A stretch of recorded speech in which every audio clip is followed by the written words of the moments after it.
It's all around us. It's shaping how we think, how we feel, what we talk about, but most of the time, we don't even see it happening. So today, we're going to pull back the curtain and take a hard look at the media's invisible influence. Okay, think about it for a second. Celebrities all over your social media feed. That TV show you can't stop binge watching. The video games you get totally lost in. They all feel like completely different things, right? But what if they're not?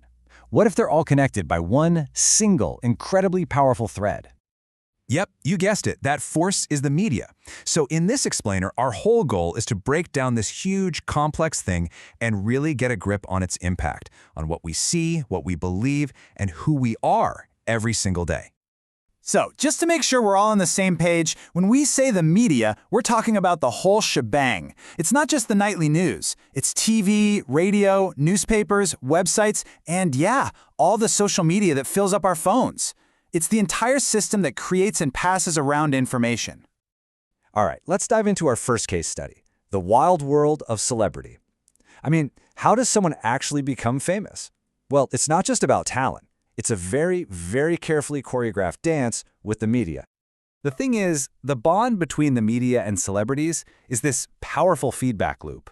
The media needs juicy stories to get our attention, and celebrities absolutely depend on that media spotlight to build their name and their career. One really can't thrive without the other. It's this classic give-and-take relationship. But wow, that spotlight comes with a hefty price tag. It is a super high-stakes trade-off. On one side, you get these huge rewards, skyrocketing popularity, career opportunities you could only dream of. But on the flip side, the risks are just as big. We're talking a total loss of personal privacy and a constant fear that one bad story could tear down a reputation you've spent years building. And this all creates a constant tug of war for control of the story. You've got celebrities using their own social media to talk right to their fans, trying to manage their own image. But they're up against the paparazzi and tabloids, whose main goal isn't necessarily the truth. It's selling magazines and getting clicks, and that often means twisting stories, or sometimes just making them up. Okay, so let's move on to our next case study, something we all know really well. Television. It's been a fixture in our homes for, decades now. But its influence has two very, very different faces. First up, the bright side. TV can be an amazing tool for good. Think about those incredible nature documentaries that teach us about the planet, or a comedy that just helps you unwind after a long day. And of course, the news keeps us in the loop about what's happening around the world. It really can connect and educate us. But then there's the dark side. We all know that binge watching can lead to a pretty sedentary lifestyle. But there are subtler things too. It can accidentally spread harmful stereotypes about different groups of people. And especially for younger viewers, seeing a lot of violence on screen can actually start to desensitize them. And some studies show it can even reduce attention spans over time.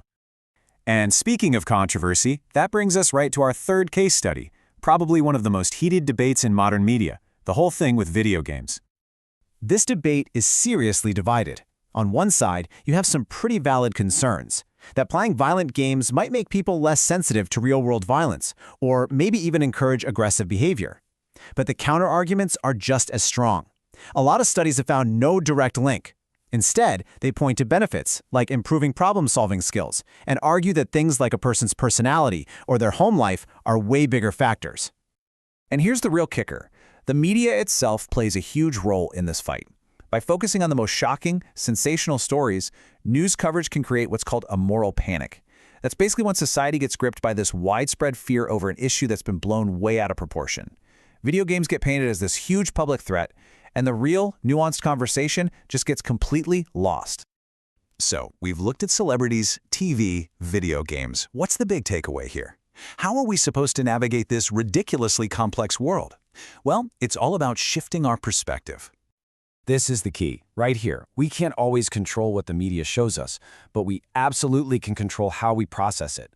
This isn't about just unplugging and avoiding it all. It's about learning to engage with it consciously and with a critical eye.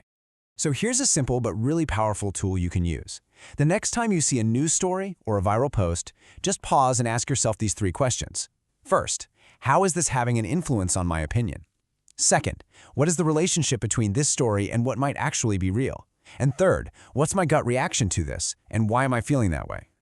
At the end of the day, the media doesn't just show us the world, it actively helps shape it.